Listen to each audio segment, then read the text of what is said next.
Alright, I'm Zachary from Chegg Tutors, and today we're going to talk about integration by substitution.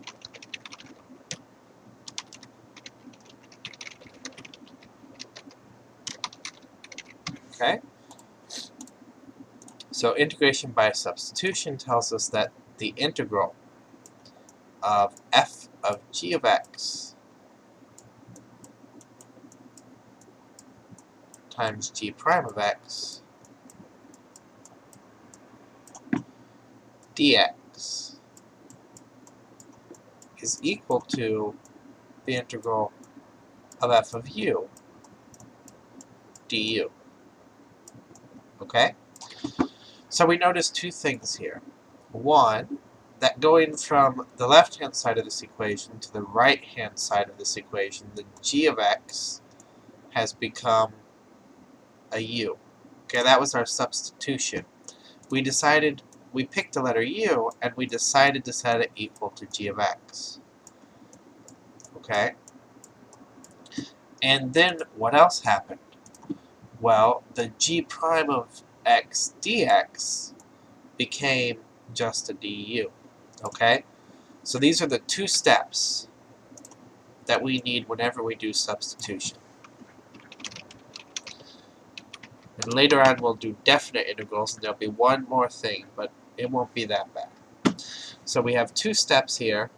We have to replace the function g of x by u, and we have to replace du. We have to replace g prime of x dx by du. Okay? So, let's do an example. And the example I have in mind is this. The integral of x plus 1 squared dx. So why did I choose this example? I chose this example because we already know how to do this in a different way, and we can use that to double check our new process, our new integration by substitution. We can do this by foiling x plus 1 and then integrating term by term. And if you do that, you end up with x squared, the integral of x squared plus 2x plus 1 dx. And you integrate that term by term, and you get 1/3 x cubed plus x squared plus x plus c, of course, because this is an indefinite integral. It doesn't have upper and lower limits of integration. Well, what if we were to do that same integral, the integral of x plus 1 squared, but we are going to do it this time with substitution. Okay? So here's the substitution I'm going to make. I'm going to set u equal to x plus 1. Right? Whenever we do a substitution, we find some part of the original integral, and we set that part equal to the new variable u. I chose the part x plus 1. Alright? So, you might ask, how do you decide? Well, it takes a certain amount of experience. Alright? There's no perfect set of rules for what part you have to pick. However, it helps if you notice that the part that you picked, this x plus 1 in this case, if you notice that its derivative also shows up. The derivative of this is 1. Alright? And we can certainly write a 1 in front of all this other stuff. So there's a 1 in here. So that's why I suspect, and I happen to know because I've already worked it out, but that's why I would expect this to work. If I take the derivative of both sides, so this du means that I took the derivative of u with respect to u, and this x dx means that I took the derivative of x plus 1 with respect to x. If you've seen it already, these are actually differentials.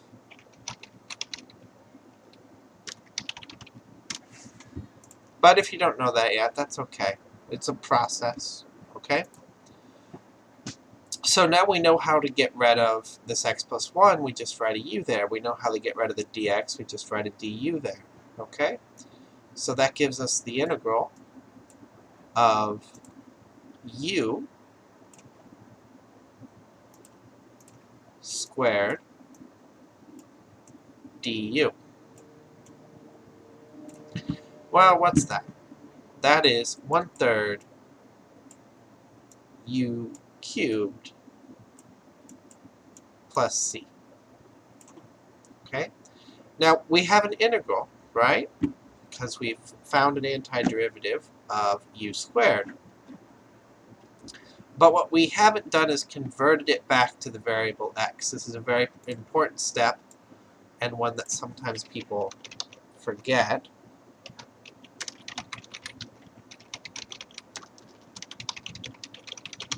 We want to convert back to the original variable. Okay? So, what does that give us?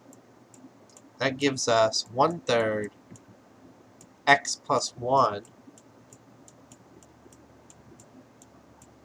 cubed plus c.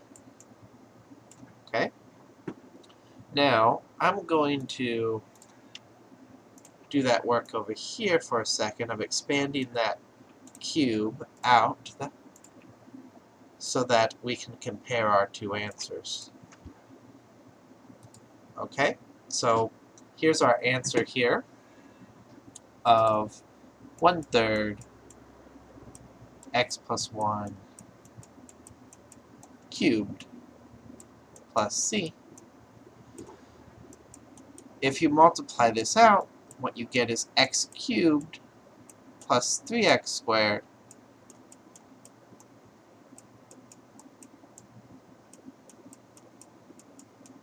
plus 1 plus c. Okay? And if you multiply, you distribute the 1/3, we get 1/3 x cubed plus x squared. So far, so good, right? Plus x plus 1/3 plus c. Now c is some arbitrary constant, so adding 1/3 to it doesn't change that. 1/3 plus c is also an arbitrary constant.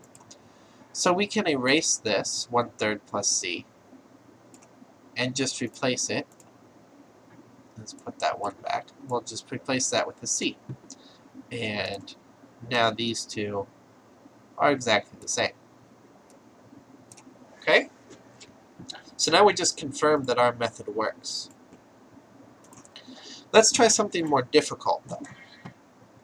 What if we wanted to integrate sine of 3x plus 1?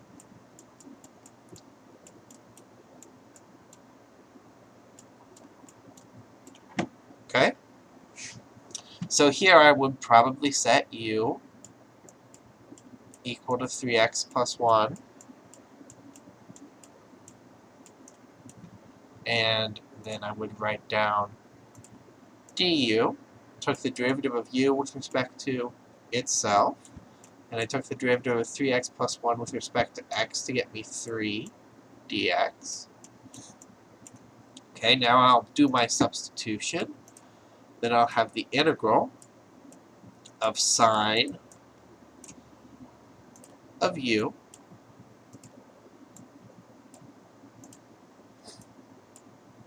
times what? Times du over 3. Because we want to replace this dx right here, right? So in order to do that, sometimes when you get comfortable you can do it in your head, but you really need to solve this equation for dx.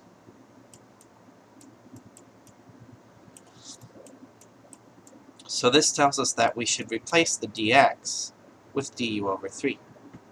Alright? So what can we do now? We can pull the 1/3 out front because it's a constant. Right? This is du divided by 3, which is the same thing as 1/3 times du.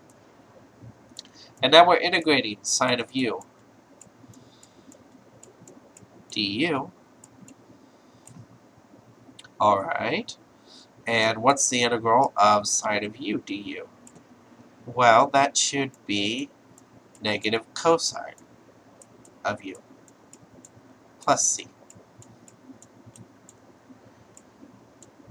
Alright. Now we need to get back in terms of our original variable, and we'll be done. We'll have negative 1/3 cosine of 3x plus 1 plus c. And you can double check that this works by taking the derivative and making sure that you get back the original integrand. Alright? Let's do one more. Let us do the integral of the natural log of x divided by x dx. Alright? So this is a bit tricky. I'm going to set u equal to the natural log of x. And why did I choose that? Well, what I notice here is that 1, if I can get rid of the natural log by replacing it with a u, my life will be easier. And 2, the derivative of the natural log of x shows up in this problem, because the derivative of the natural log of x is 1 over x. Well, there is a 1 over x. There's an x in this denominator down here. So here I'm going to take the derivative of the left-hand side with respect to u, the derivative of the right-hand side with respect to x.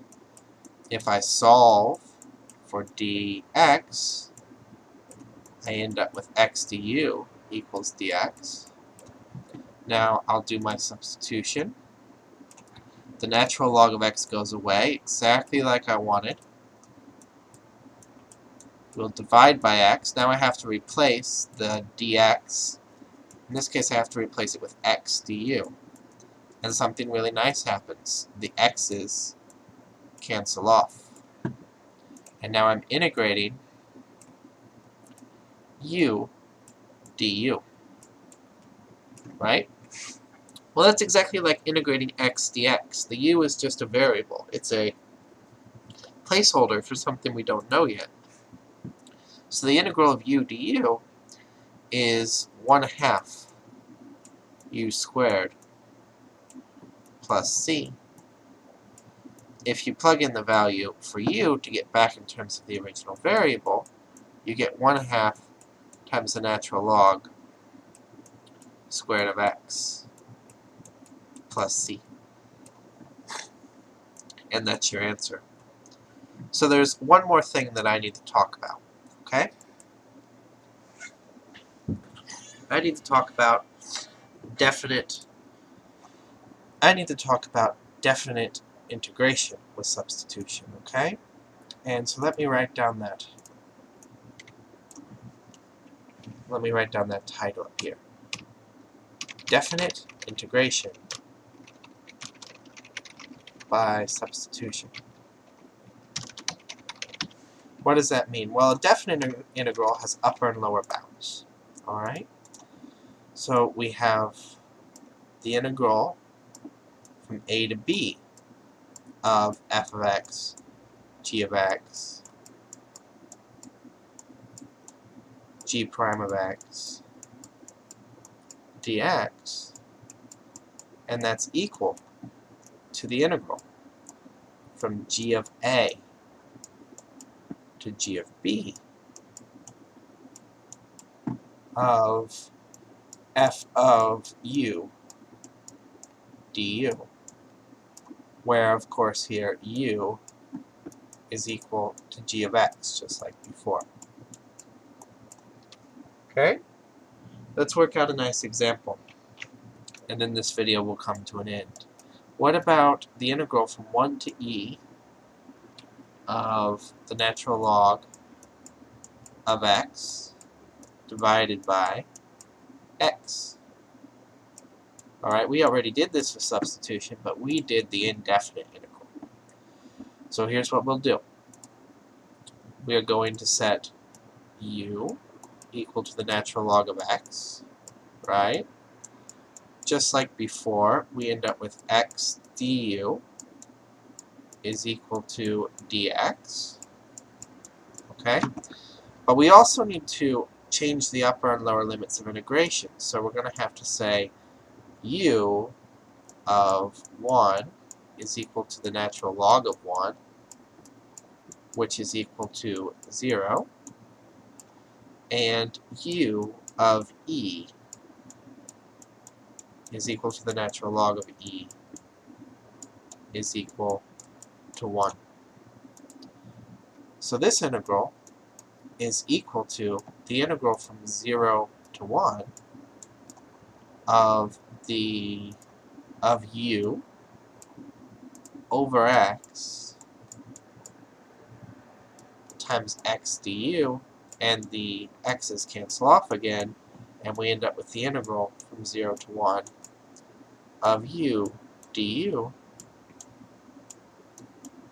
which is equal to, 1/2 of u, 1/2 u squared from 0 to 1, and that's just 1/2.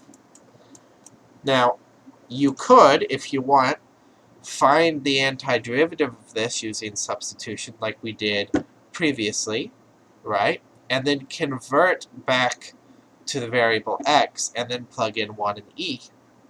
That is a completely viable option. It's important to know both ways, though. Sometimes your limits of integration after you substitute will be a lot nicer, like here. Okay? Alright, I'm going to leave it there. I hope that helped.